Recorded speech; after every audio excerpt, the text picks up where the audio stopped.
सहते आशीषो हमारी, पूजिए मनो कामना तुम्हारी, मन चाहे राजो मिलई सो बर सहज सुंदर सांवरो। मैया गौरा ने ये आशीर्वाद दिया कि नहीं दिया? जब दिया तो क्या मैया गौरा नहीं जानती थी कि धनुष का खंडन हो रहा है? ये राजा जनक गलत करवा रहे हैं? तो धनुष तोड़वाने में मैया गौरा की भी सहमति है। और जब गौरा जी की सहमति है, तुम्हारी गुरुवंदाई की सहमति है, तुम्हारा तुम काहे बड़ा रहे हो? है? और कह दो कि नहीं है सहमति, हाथ उठा करके स्वीकार कर लूंगा कि मैया गौरा की सहमति नहीं है। एक ही बिंदु दिया, इसी पर चर्चा। जो बिंदु पे आओ, हमसे जो प्रयास होगा, हम ये नहीं कहते कि हम सर्वश्रेष्ठ हैं कि बिल्कुल सिद्ध कर देंगे, तुम्हारी बात को काट देंगे, ऐसा नहीं, प्रयास करेंगे। ये सत्संग है, देखो इसमें कोई ये प्रतिष्ठा नहीं होनी चाहिए कि हमारी बात जहां तक जितनी समझ है अपना प्रयास करें। ये बात तो ऐसा नहीं है हम क्षत्रिय हैं और तुम कह देते हो मिट्टी में मिला देंगे। क्षत्रियों को मिट्टी में मिला दो, ऐसा कोई? सुन लो, एक बार नहीं, देखिए सहस्त्रबाहु को जो मैंने मारा तो उसके पास 17 अक्षौणी सेना थी और एक अक्षौणी सेना में 46 लाख लोग होते, 46 लाख, और 46 में 17 का गुणा कर लो, इतने को मार चुका हूं एक बार। तो ये समझो तुम कह रहे हो छत्री, बड़े बड़े छत्री मिट्टी में मिल गए, अब तो हमसे ये बात करते हो, तो ये बात उचित नहीं है। ये समझो परशुराम है, परशुराम से वार्ता कर रहे हैं, ये बात समझो, फिर इसके बाद बात करो। जितना प्रयास हो, ये सत्संग है, जिसकी जितनी जानकारी है। मैं ये नहीं कहता कि मैं सर्वज्ञ हूँ, कोई संसार में सर्वज्ञ नहीं है, जितनी जिसकी समझ है अपना प्रयास करना चाहिए। और ये जितने लोग हैं, अच्छा ये बताओ बात की कुछ बात समझ में आ रही है कि नहीं आ रही है? आ रही है? ये राजकुमार लक्ष्मण कह रहा था कि सब लोग बैठे हैं और पहला पुरस्कार आया है, इसलिए पुरस्कार नहीं आया था बेटा, क्योंकि ये लोग इतनी गहरी बातें कर रहे थे तुम कि ध्यान तुम्हारी बातों में चला गया, पुरस्कार की ओर ध्यान ही नहीं गया। नहीं, उनके कहने का तात्पर्य ये था कि इनके लिए पहला पुरस्कार आया, क्योंकि नहीं, इनके लिए नहीं, जब से संवाद शुरू हुआ कहाँ पुरस्कार आया? ये बात। चलिए, तो ये लोग जब लोग ध्यान में मग्न हो जाते हैं तो ऐसा होता है कि उधर ध्यान नहीं जाता है। लेकिन चलो ठीक है, तो राजकुमार लक्ष्मण ने बनाया है कि मैया पार्वती तुम्हारे धनुष टूटने के पक्ष में है, आप क्यों परेशान हो? तो देखिए मैया पार्वती अगर पक्ष में है, और हमारा देखिए जो धर्म है, मैंने एक सिद्धांत दिया था, उस सिद्धांत को पुनः सुना रहा हूं कि संत शंभु श्रीपति अपवादा, सुनी जहां तहां असमर्यादा, काटी तास जीव जो बसाई।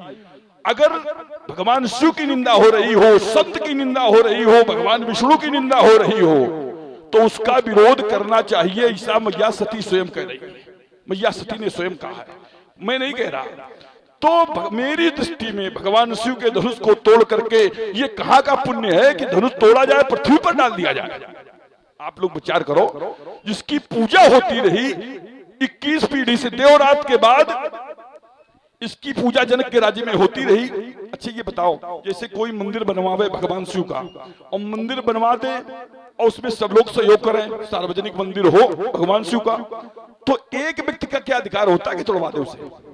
पूजा सबको ही कर सकता है, लेकिन तोड़वाने का अधिकार किसी का नहीं, अकेले नहीं हो सकता।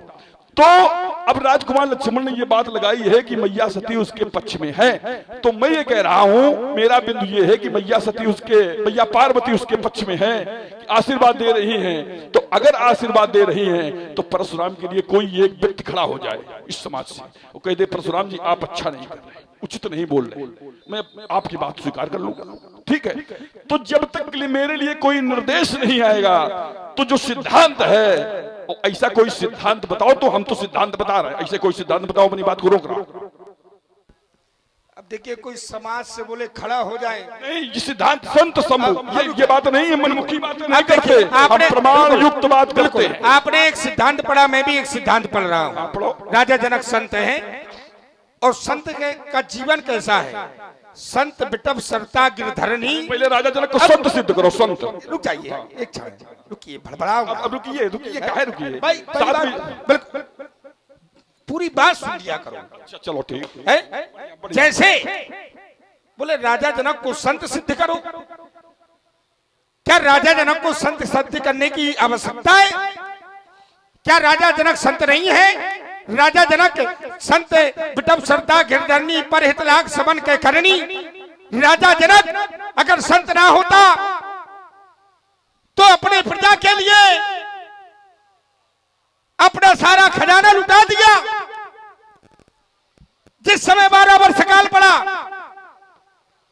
एक राजा होने के नाते,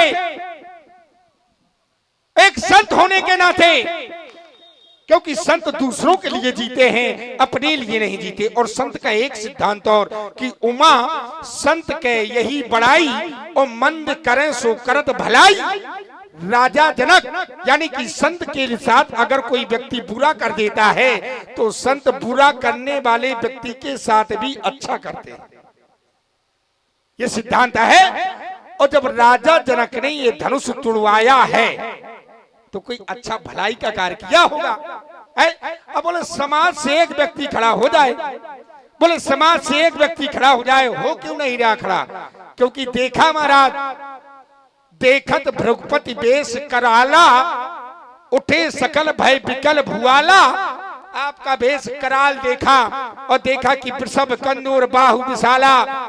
वृषभ माने बैल, बैलों की तरह तुम्हारे कंधे हैं, चार जने माल छाला है। तो तुम्हारे इस भेष को देख करके सब लोग डर गए। जब डर गए तो डर के वजह से कोई बोलता है? इसलिए महाराज, और जो नहीं डरा वो बोल रहा है, सामने खड़ा है। चलिए महाराज, और सुन ले महाराज, अभी तक हम आपको इसलिए छोड़ रहे हैं, हाँ बिल्कुल, अगर महाराज नीत पथ पर तुम चलोगे तो शायद तुम्हें मैं छोड़ दूंगा, और अनीत पथ का लिया सहारा तो नस नस तुम्हारी तोड़ दूंगा। अच्छा, नस नस तोड़ोगे? नस बेटा तोड़ी जाती है? बिल्कुल तोड़ी जाती है, नस काटी जाती है ना। जिस समय नस तोड़ी जाती है फिर वो व्यक्ति किसी काम का नहीं रहता। देखिए उसका अखाड़ा भी हमारे पास है, अगर वहां से जोड़ोगे तो वहां भी हम आगे। जो ब्रह्मचारी होते हैं, नागार होते हैं, तो वहां भी नस तोड़ी जाती है, तो वहां हम होते हैं। और तुमने एक बार नहीं कहा, 2 बार कहा नस नस, उस बात वहां नहीं पहुंच रहे हो। देखिए हाँ, हो गया काम, तुमको तो निपटा देंगे। थोड़े सुनो, सुन रहे हैं तो हम